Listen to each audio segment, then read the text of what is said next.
Be strong.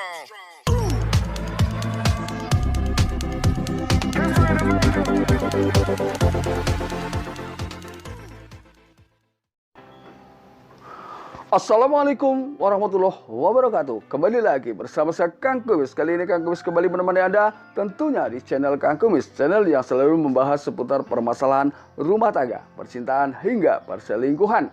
Nah, pada kesempatan kali ini Kang Kumis ingin membahas mengenai 6 ciri selingkuh dan membela selingkuhannya ini.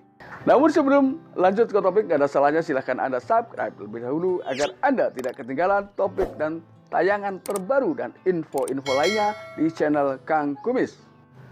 Sahabat Kang Kumis yang Kang Kumis cintai, tentunya ketika seseorang mau melakukan perselingkuhan, banyak alasan dan ragam yang ingin mereka cita-citakan atau akan mereka lakukan. Yaitu biasanya ketika pasangan selingkuh, lalu ketika berselingkuh dan ternyata membela selingkuhannya, memang tentunya sudah ada rasa bosan yang timbul antara Anda dengan pasangan Anda. Sehingga biasanya hal ini dilakukan ketika sudah betul-betul terpojok. Lalu tandanya apa saja di antara 6 tanda itu? Tanda yang pertama adalah menyangkal dengan cepat, bahkan mungkin dengan nada suara yang cukup tinggi ketika seseorang memang sedang berselingkuh. Ya, ini tentunya bentuk sangkalan yang tinggi dengan nada suara yang tinggi. Ini biasanya adalah untuk menguatkan bahwa seakan-akan dia betul-betul tidak melakukan. Nah, yang sangat membuat Kang Kumis sedih, kadang-kadang orang karena terpojok berani membawa nama-nama Tuhan. Ini adalah hal yang tidak seharusnya terjadi. Ya, karena ketika memang Anda sudah tidak mencintai pasangan Anda, sebaiknya Anda bicara baik-baik, tidak usah berselingkuh. Karena itu akan menyakitkan. Nah, ketika memang masih bisa diperbaiki, silahkan. Ayo, mari kita perbaiki sama-sama. Yang kedua, yang unik di sini biasanya orang tersebut malah berbalik menuduh. Nah, tentunya ketika antara Anda dengan pasangan Anda atau bahkan Anda dulu punya riwayat yang sama dengan pasangan Anda sekarang, sehingga otomatis memang sebelum pasangan Anda berbalik menuduh sudah menyiapkan alasan yang kuat, ya, bukti secara lisan yang ingin diucapkan kepada Anda untuk memberikan tuduhan. Nah, ini mungkin ketika memang itu betul, Anda pun tidak akan bisa menjawab apa-apa. Tapi ini sebetulnya hanya sebuah formalitas agar terlihat bahwa memang pasangan Anda tidak berselingkuh saat itu. Ini. Lalu kemudian yang ketiga, bisa juga dia membawa nama orang. Ya, bisa juga Anda membawa orang-orang yang terdekat dengan Anda. Ya. Bisa juga mengatakan, pantesan kamu kan gaulnya sama dia, jadi nggak aneh deh kalau kamu yang selingkuh, bukan aku. Nah, ini kan tentunya hal yang tidak ingin Anda dengar jawaban seperti itu. Maka dari itu, yuk sebelum terlanjur, nggak ada salahnya kita amati terus apa yang menjadi gerak-gerik dan juga ucapan pasangan kita. Sehingga kita bisa mendeteksi secara dini dan keluarga kita akan baik-baik saja. Ini yang Kang Kumis harapkan. Lalu kemudian yang keempat adalah berusaha mencari hal senada dengan pasangan. Nah, ini adalah nggak jauh lah dari faktor balas dendam mungkin ya. Ketika memang ketika orang sudah menjadikan ini satu alasan, maka sudahlah sangat sulit. Maka dari itu ketika memang Anda selingkuh, cuman belum ketahuan dengan pasangan, ini saya bicara untuk kedua pihak. Segeralah berbaik-baik, segeralah bertobat agar keluarga Anda menjadi jauh lebih bahagia.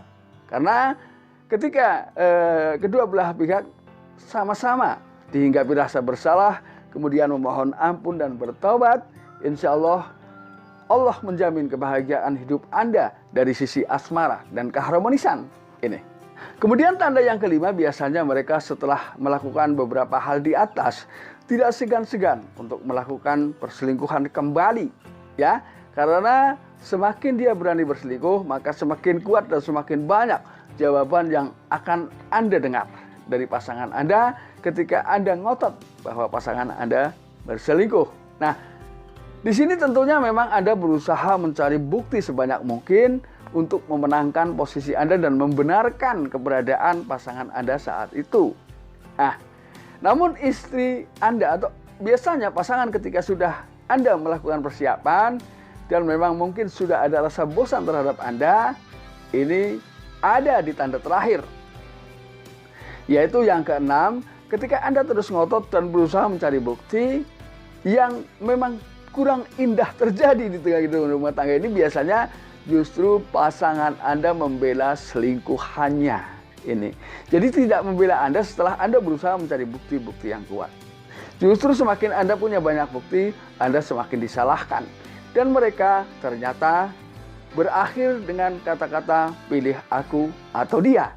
Ini seharusnya hal ini jangan sampai terjadi di tengah kehidupan rumah tangga kita, karena yang kita harapkan di sini adalah cintaku hanya kamu. Dan itu diucapkan oleh dua orang dengan kata yang sama. Ya, jika memang Anda menikah pertama, maka jadikanlah Anda, pasangan Anda adalah cinta pertama dan terakhir. Nah ini yang seharusnya terjadi, yang kita harapkan, ya. Sebetulnya memang sulit ketika kita menuntut sebuah kesetiaan, tapi paling tidak jangan menciptakan kebohongan di antara kita, ya. Jadi memang itulah perselingkuhan. Di sini bukan berarti kita mau munafik dengan kondisi perselingkuhan, ya, tapi banyak hal, banyak kendala yang justru menghantar orang menjadi berselingkuh. Dan ini yang harus kita gali terus-menerus agar tidak langsung begitu saja menyalahkan kenapa si A berselingkuh, kenapa si B berselingkuh. Tapi lihat faktor dan latar belakangnya. Nah, sahabat Kang Kumis yang Kang Kumis cintai, mudah-mudahan apa yang dapat Kang Kumis sampaikan bermanfaat buat sahabat Kang Kumis, kebahagiaan dan keharmonisan keluarga Anda. Dan akhir kata, salam harmonis bersama Kang Kumis. Semoga bermanfaat. Wabillahi taufiq wal hidayah. Wassalamualaikum warahmatullahi wabarakatuh dan terima kasih.